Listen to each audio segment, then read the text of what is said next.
இஸ்லாமிய மக்களை தன் பக்கம் இழுக்கக்கூடிய ஒரு சூழ்ச்சிகரமான பேச்சுக்கள் தான் அப்துல் பாசித் புகாரில. ஏன் அந்த இடத்துக்கு போனீங்க?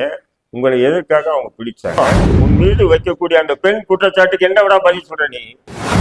நீ தானடா குற்றவாளின்னு சொல்றாங்க, நான் மன்னிச்சிட்டேன் போன்னு சொன்னா என்ன வன்கொடுமை செஞ்சிருக்கான்னு சொல்றப்பல அவனுக்கு போய் நாதாரி சில பேர் வந்து சப்போர்ட் அப்துல் பாசித் புகாரின்னா உன்னுடைய ஈமானுடைய இறையச்சம் எப்படி இருக்கும் பாருங்க. குர்ஆன் ஹதீஸை மேற்கோள் காட்டி அழகா பேசக்கூடிய எத்தனையும் உலமாக்கள்.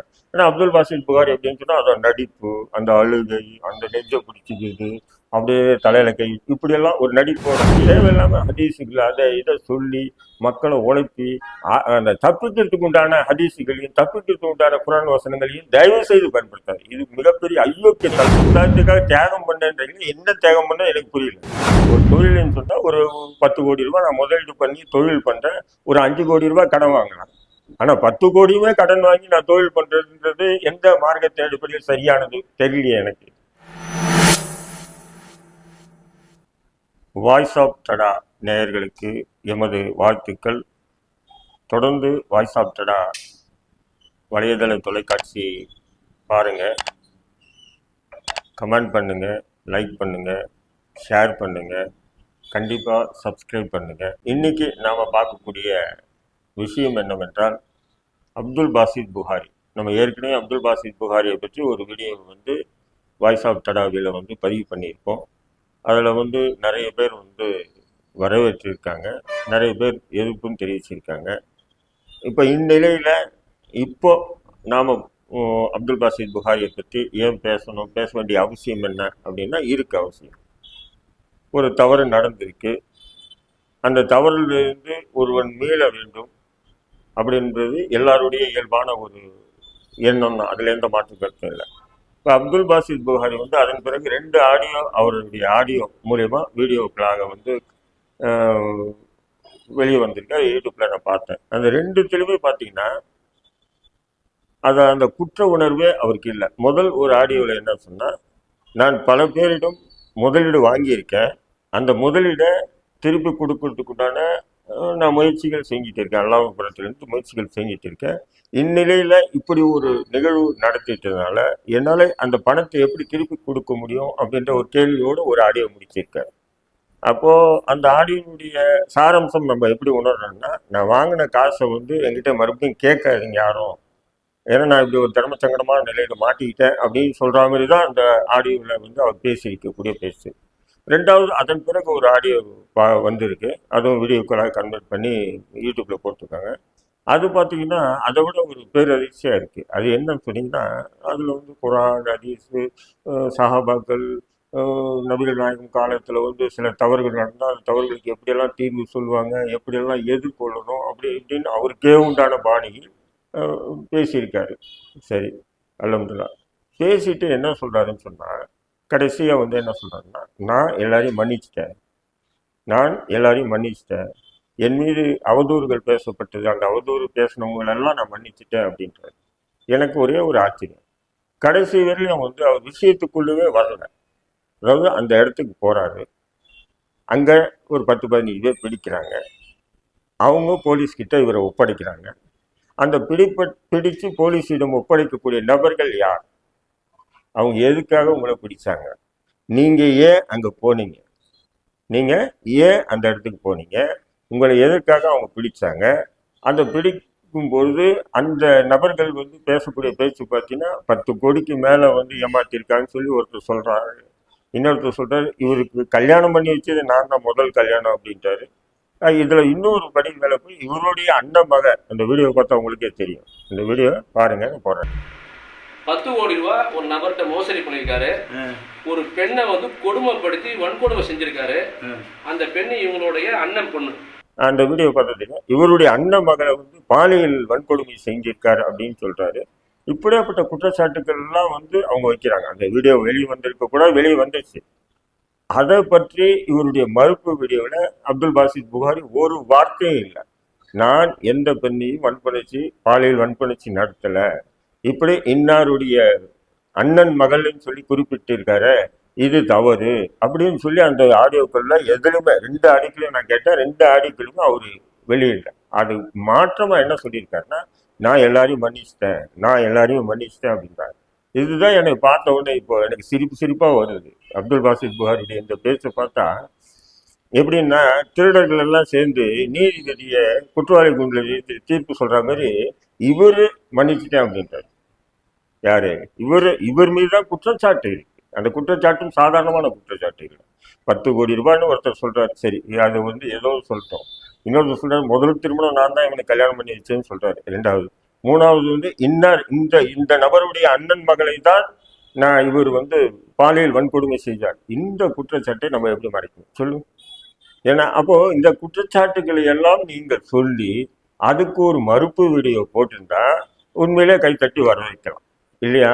ஆனா நீங்க என்ன பண்றீங்கன்னு சொன்னா, ஆணையை பிடிச்சேன், மலையை பிடிச்சேன், ஆத்தை பிடிச்சேன், வானத்தை பிடிச்சேன், இப்படி ஒரு கதை பில்டப் பண்ணி, அதாவது கேட்குறவங்கள உங்க பக்கம் கவரக்கூடிய அளவுக்கு தான் உங்களுடைய மறுப்பு பேச்சுக்கள் இருக்கும்போது நிச்சயமாக பாத்தீங்கன்னா இதுல ஏதோ ஒரு தவறு உள்ளடங்கி இருக்கு. 2வது நீங்க சொல்றீங்க, எங்கிட்ட ஒரு நிறுவனம் நான் நடத்துறேன், அது அரசுக்கு உட்பட்ட நிறுவனம் தான், அங்க பல பேர் வேலை செய்யறாங்க, பல பேர் அந்த நிறுவனத்தினுடைய துணை நிறுவனமா நிறைய நிறுவனம் இருக்கு அப்படின்றீங்க.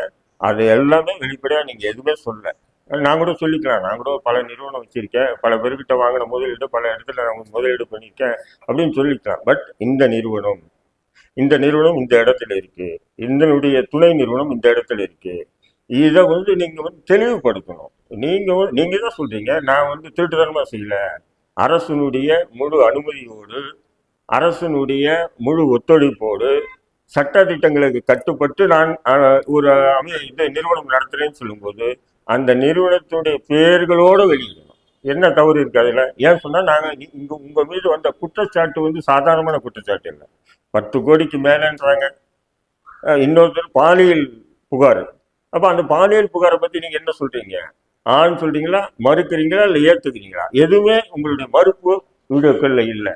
அதனால நிறைய பசங்க இப்ப என்னன்னா, அதாவது அவருடைய பேச்சுக்கள், அப்துல் பாசித் புகாரி ஒரு வீடியோ வெளியிட்டாவே அதை இளைஞர்கள் எப்படி நம்மளை கவர் பண்ணணும், முஸ்லீம்கள் அதை பார்த்தோன்னே எப்படி உணர்ச்சிவசப்படணும், அப்படி அது ஒரு நடிப்போடு தான் அவர் எந்த வீடியோவும் வெளியிடுவார். அதை இயற்கையாக பேசி வெளியிட மாட்டார். எத்தனையோ உலமாக்கள் இருக்காங்க, குர்ஆன் ஹதீஸை மேற்கோள் காட்டி அழகாக பேசக்கூடிய எத்தனையோ உலமாக்கள். ஆனால் அப்துல் பாசித் புகாரி அப்படின்னு சொன்னால் அதோட நடிப்பு, அந்த அழுகை, அந்த நெஞ்சை பிடிச்சிக்கிறது, அப்படியே தலையில கை, இப்படியெல்லாம் ஒரு நடிப்போட இஸ்லாமிய மக்களை தன் பக்கம் இழுக்கக்கூடிய ஒரு சூழ்ச்சிகரமான பேச்சுக்கள் தான் அப்துல் பாசித் புகாரி. அதுல எந்த மாற்று கருத்தும் இல்லை.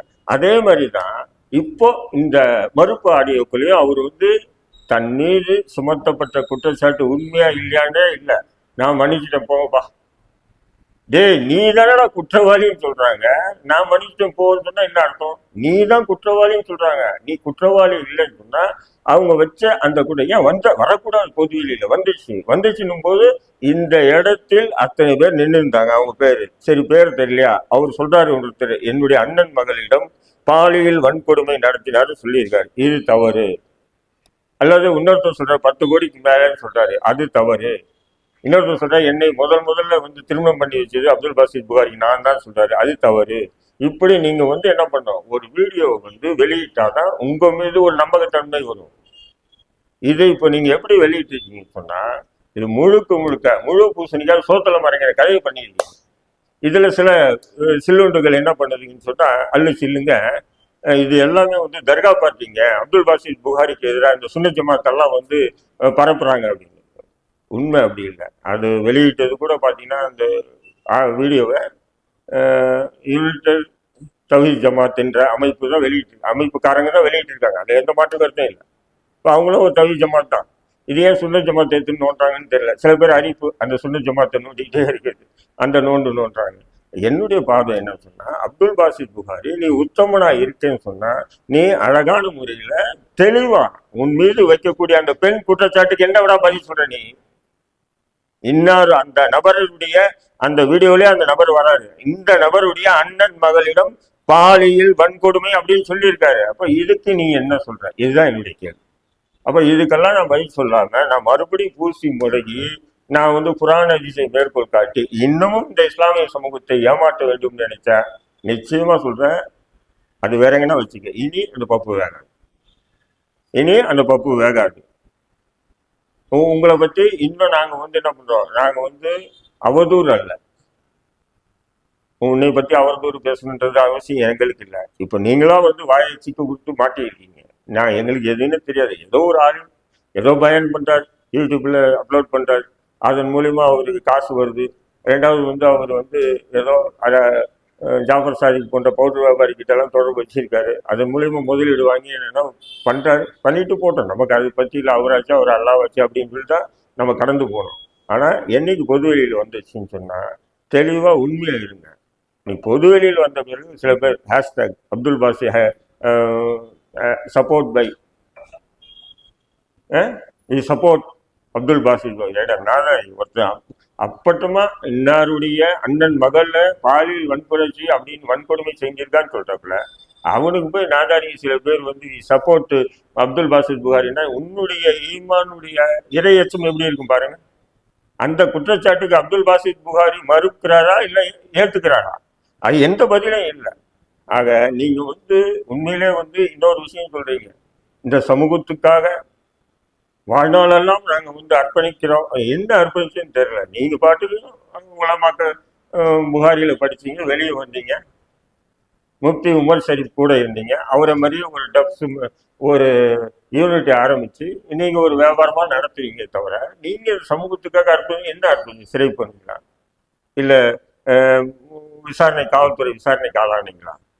எதுவுமே இல்லை. காவல்துறை விசாரணைக்கு ஆளாக இருக்கலாம். இந்த ஜாஃபர் சாதிக் பவுடர் வழக்கில் சம்பந்தப்பட்ட அந்த நபருக்காக நீங்கள் காவல்துறை விசாரணைக்கு ஆளாகப்பட்டிருக்கலாம். மற்றபடி வந்து நீங்கள் சமுதாயத்துக்காக தியாகம் பண்ணுன்றீங்க. என்ன தியாகம் பண்ண எனக்கு புரியல.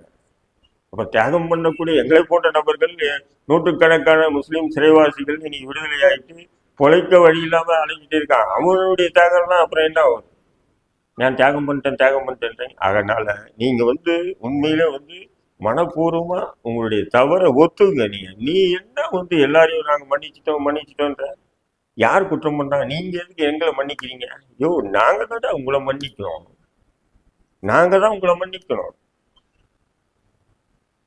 வித்தியாசமா இருக்காது. ஆடியோ கேட்டோன்னே எனக்கு அதிர்ச்சியா இருக்கு. நான் எல்லாரையும் மன்னிச்சிட்டேன், நாங்க அவரை மன்னிச்சிட்டோம், நான் இவரை மன்னிச்சிட்டேன், நான் அவரை மன்னிச்சிட்டேன். எதுக்கு நீ மன்னிப்பு கேட்குற? நாங்க தான் உங்களை மன்னிக்கிறதா வேண்டாமான்னு பார்க்கணும், சமுதாயம் தான் பார்க்கணும். ஏன்னு சொன்னால் பொதுவெளியில் நீங்கள் ஒரு மார்க்க அறிஞராக இருந்துக்கிட்டு நான் ஒரு தொழில் செய்கிறேன், அந்த தொழில் வந்து இத்தியாதி நான் வெளியே சொல்ல மாட்டேன், மறைமுகமாக தான் செய்வேன் அப்படின்னு சொல்கிறது வந்து தவறு தானே. ஒரு தொழில்னு சொன்னால் ஒரு 10 கோடி ரூபாய் நான் முதலீடு பண்ணி தொழில் பண்ணுறேன், ஒரு 5 கோடி ரூபாய் கடன் வாங்கலாம். ஆனால் 10 கோடியுமே கடன் வாங்கி நான் தொழில் பண்ணுறதுன்றது எந்த மார்க்கத்தை அடிப்படையில் சரியானது தெரியலையே எனக்கு. அப்போ இது ஒரு பழமை சொல்லிக்கலாம், ஊரான் விட்டு நெய் என் பொண்டாட்டி கை அப்படின்ற கதை தான் ஆகும். ஆக நீங்கள் வந்து ஒரே ஒரு விஷயத்தில் தெளிவாக இருங்க. நான் வேண்டாம்னு சொல்ல, நீங்கள் வந்து பேசுங்க, வீடு மார்க்கத்தை பற்றி பேசுங்க, இதை பற்றி பேசுங்க. இன்னைக்கு உங்கள் மீது பொது வெளியில் குற்றச்சாட்டு வந்துருக்கு. தேவையில்லாமல் ஹதீஸுகள் அதை இதை சொல்லி மக்களை உழைப்பி அந்த தப்பிக்கிறதுக்கு உண்டான ஹதீஸுகளையும் தப்பிக்கிறதுக்கு உண்டான குரான் வசனங்களையும் தயவு செய்து பயன்படுத்தாது. இது மிகப்பெரிய அயோக்கியத்தனம் என்பதை அப்துல் பாசித் புகாரிக்கு நேரடியாக எச்சரித்து வண்ணம் இன்றைய வீடியோ முடிக்கிறேன். நன்றி, வசலாம்.